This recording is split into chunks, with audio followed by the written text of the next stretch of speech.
Olá a todos, Perhel aqui novamente. E no vídeo de hoje estarei falando um pouco sobre as licenças de software existentes, e suas subdivisões. Então fiquem no vídeo que vai ser bem interessante.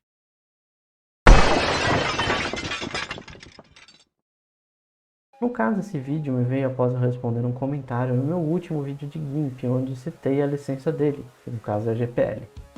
No caso, antes de falar das licenças, podemos dizer que os softwares são divididos em algumas categorias. Você tem um software proprietário, né? É onde seu uso, redistribuições ou modificações não são permitidas ou requerem uma permissão, geralmente por meio de compra de licença, ou alguma coisa parecida. Ou seja, você só pode utilizar desde que você siga essa regra por alguma permissão ou comprando a licença dele. Software de domínio público, né, que é aquele software que é aberto para qualquer mão, que abre mão de qualquer dos direitos autorais de software. Adware, né, que são softwares gratuitos, porém com publicidades para ganhos, né. Isso é muito comum nos jogos, né, que tem às vezes de celular, né, que você joga e depois você tem que assistir uma propaganda, ou seja, esse jogo geralmente de celular é um adware, né. Freeware representa o software gratuito, onde não se tem nenhum tipo de cobrança ou regras de uso, como anúncios, né, ou até tempo de uso. Shareware, né, software de versões proprietárias, né, que são gratuitos, porém com limite de uso ou só com algumas funções. Seria mais como um teste para depois adquirir a versão oficial do produto, né? Isso antigamente era muito comum em algumas revistas, né, de software e jogos que eram vendidas, e eles vinham muitas vezes com programas de jogos em versão shareware. Isso me faz lembrar muito na década de 90, quando eu tinha o Doom, quando a primeira vez que eu joguei o Doom 1, né? A versão original do Doom 1 tinha 3 episódios, só que na versão shareware só o episódio 1 estava liberado. Você conseguia jogar o episódio 1, mas o episódio 2 e o episódio 3 você não conseguia jogar, pois se tratava de um programa shareware, de um jogo shareware, né? Então você precisava depois adquirir a versão oficial para estar jogando essa versão, a versão completa, né? Já que a versão shareware só trazia um episódio do Doom 1. E a última que tem é o software de código aberto, né? Que é um software na qual o código vem junto com o programa. Programas de software aberto podem ser redistribuídos e modificados livremente. Agora um outro caso interessante aqui, como eu falei agora de código aberto e também falei de Doom 1. O Doom era um software proprietário no começo, só que depois de um tempo a fabricante acho que liberou o código fonte do Doom, tanto que você tem alguns modifiers do Doom, né, por conta dessa liberação, né. Ele era um software proprietário e virou depois um software de código aberto, apesar de ter uma certa propriedade, né. Você precisa fazer modificações, ou seja, um software ele pode de repente fazer algumas variações em alguns casos, né. O proprietário ele pode geralmente em muitos casos virar um software de código aberto, depende do que o fabricante decidir e assim ele querer, né. E além disso, a gente também tem o software como serviço, né, que são os programas que são utilizados na nuvem ou via streaming, né. Esses softwares costumam não ter licenciamento, uma vez que eles não ficam disponibilizados em nossos equipamentos. Muita gente acha que é assim, por exemplo, a Netflix, de repente tem gente que acha que é só um site, né, funciona como um site, mas na verdade ele chega a ser um software e chega a ser um aplicativo. E ele é um streaming, né, um software como serviço, né, que tem a função de você assistir filmes e séries, né. E ali você paga, você tem a mensalidade, né, mas você não tem uma licença, né, nesse tipo de modelo, né. Você tem um contrato, mas em si você não tem a licença, né, porque ele não está funcionando como um programa, ele está funcionando como um serviço, nesse caso.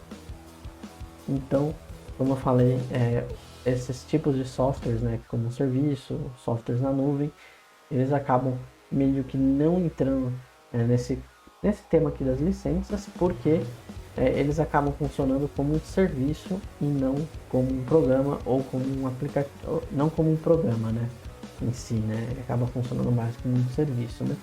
No celular, a maioria dos programas, alguns desses programas, eles funcionam realmente como um serviço, outros acabam sendo mais voltados para a parte de programas, né? Então, essa parte que é mais voltada para serviço, eu não vou entrar muito em detalhe. E agora vamos aos tipos de licença que existe, né? A primeira delas é a famosa EULA, né? Que é o Acordo de Licença de Usuário Final. É o tipo de licença que é mais usado em softwares proprietários, né? Onde um contrato é estabelecido entre o fabricante e o comprador, onde é necessário seguir o contrato para que possa usar o programa. É como disse, os softwares proprietários são inseridos aqui, né? Então, algumas regras são a não distribuição e também não são permitidas modificações como exemplo. E como exemplo a gente tem o próprio Windows da Microsoft, né? Ele utiliza essa licença, né? A EULA, né?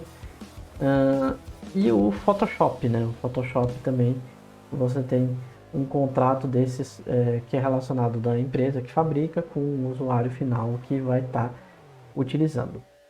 A outra licença, que é uma licença que me agrada muito, é a licença pública geral GNU, né? Ou, passando por nome inteiro dela, a GNU GPL, né? É uma licença que foi idealizada em 89 pelo Richard Stallman, né? E é licença usada por softwares livres ou software de código aberto em 99% dos casos. Onde a distribuição e a modificação são livres, né? Ou seja, você pega o programa e você vem com o código dele junto. E aí o que você pode fazer? Você pode fazer modificações, redistribuir essas modificações, né? Apresentar melhorias, apresentar novas versões deste produto que você está adquirindo. Que programas que utilizam essa licença GPL? Talvez assim os programas mais conhecidos que utilizam a licença GPL são o próprio kernel Linux, né, que é usado em muitas distribuições de sistemas operacionais como Ubuntu, Fedora, o próprio Android usa kernel Linux, né, e o OBS Studio, que é usado para fazer streams de vídeo no YouTube, na Twitch e também serve como gravador. Sim, o OBS Studio ele é um software livre e utiliza licença GPL, né. Vou deixar o link aqui na descrição para vocês verem aqui no próprio site deles está especificando que eles utilizam a licença GPL. E aí tem uma característica, né, dessa licença GPL. Ela é copyleft, né? Quem quiser depois procurar o termo copyleft pode procurar, né? Mas vou citar mais ou menos aqui o que acontece. Você tem um programa, por exemplo, que é baseado em licença GPL, né? Você pega esse programa, você modifica ele, né? Você cria uma versão nova, né? Ou você cria um novo programa a partir de um programa GPL, né?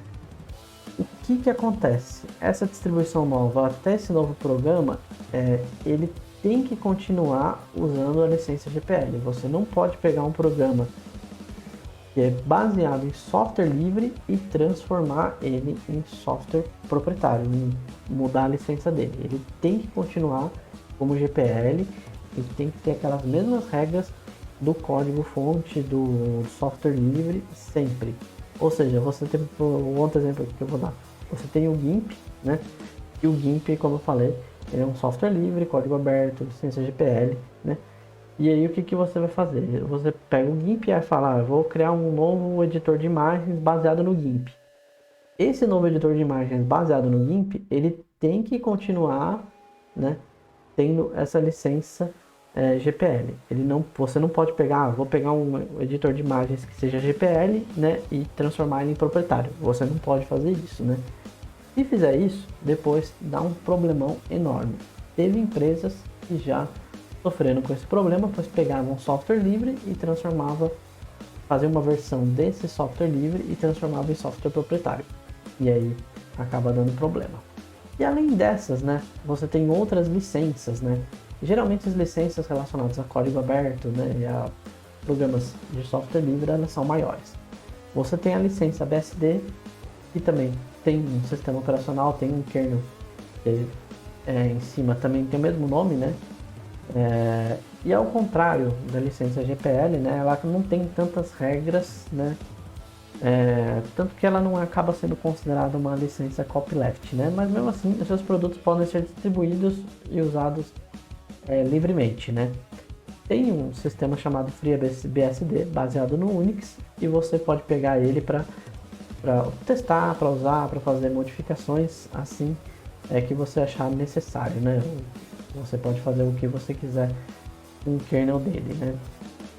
E aí, por ser mais brando em relação ao GPL, algumas empresas como a Apple utilizam ela para algumas coisas, né? Um exemplo é o próprio sistema da Apple, né? O macOS, né? Como que ele funciona, né?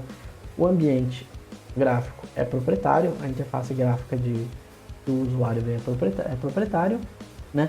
Mas o núcleo, né, do sistema, né, que usa o macOS, né, ele também é baseado em Unix, né? E é chamado de Darwin, né? E esse Darwin, ele utiliza a licença BSD, né, ao invés de utilizar uma licença proprietária. O que isso significa? Que o kernel, né, o núcleo da Apple, né, ele pode ser livremente adquirido, né? Mas o ambiente gráfico, a interface gráfica e o resto, né, não. A Google também faz isso com Android, né? Mas no caso, aí eles usam de um outro jeito, né? Tanto que o Android diríamos que é livre, né? Ele não é, ele tem a propriedade da Google, né? A Google é dona dele, mas ele pode ser pode ser modificado por mais pessoas, mas ele também acaba utilizando duas licenças. Outros tipos de licença de código aberto, né? São a MIT, né? A Mozilla Public License, né? Que é da fabricante do Firefox, né? Mas vamos dizer que elas são parecidas com a licença GPL e a licença BSD. Ou seja, o que eu expliquei da GPL e o que eu expliquei da BSD, você pode ver, você pode entender que essas licenças, outras licenças de software livre como a MIT e a Mozilla Public License são parecidas, elas têm elementos parecidos, tanto que elas podem acabar conversando uma com a outra, né? E aí outra licença que requer uma atenção é a licença Apache, também muito utilizada nessa parte de softwares livres e códigos abertos, né? Aí, no caso, é necessária a inclusão de um aviso de copyright, um disclaimer, né? Que seria também um tipo de aviso, né? Mas não chega a ser uma copyleft, né? Tanto que ele permite a distribuição ou não de código-fonte do aplicativo, né? Você pode deixar ele de repente gratuito, free, mas você talvez não precise, né, colocar a licença, o código-fonte junto, né? Aí, como eu falei, o sistema da Google, né, o Android, né, que vem em 90% dos celulares, né, ele utiliza essa licença Apache, né? Com exceção do kernel, né? Porque como assim, o Android você tem as ferramentas, né? Você tem a interface, você tem o modelo do sistema operacional inteiro, né? E aí ele utiliza essa licença Apache. Só que o kernel do Android é baseado no kernel Linux, né? E aí o que acontece? O kernel, nesse caso, como é um kernel Linux, né? Acaba utilizando a licença GPL. Então o Android ele tem duas licenças. Ele tem a licença Apache, né? Para a parte de interface gráfica e ferramentas. E a licença GPL por conta do kernel dele ser um kernel Linux, né? E como eu falei, licenças geralmente voltadas para os programas de software livre e de código aberto, elas conversam e elas podem interagir juntas. O que é difícil é você usar uma licença de código aberto junta com a EULA, né? No caso da BSD, da MIT e também da própria Apache, você consegue. O que não tem compatibilidade mesmo é você usar a GPL junto com a EULA, né? Porque elas são completamente opostas em muitos pontos. E é só isso mesmo que eu queria explicar para vocês. Falar um pouquinho do que é licença de software. E passar alguns programas que utilizam essas licenças. Como eu falei, eu citei aí o Windows, falei do Mac, falei do Linux, falei do OBS Studio, né? E algum desses programas que citei surpreende ou surpreendeu vocês por conta da licença que eles apresentam? deixem aqui nos comentários para eu saber. Ou caso vocês queiram saber, por exemplo, assim, Fernando, você pode falar qual a licença do programa tal? Aí eu respondo aqui para você. Eu pesquiso, né? Muitos eu já sei aqui qual licença que é, mas eu falo para vocês. E eu vou ficando por aqui, gente. Não se esqueçam de se inscrever no meu canal, deixar o like e, se possível, ativar as notificações. E espero que todos continuem com muita saúde. Até a próxima e falou e até mais.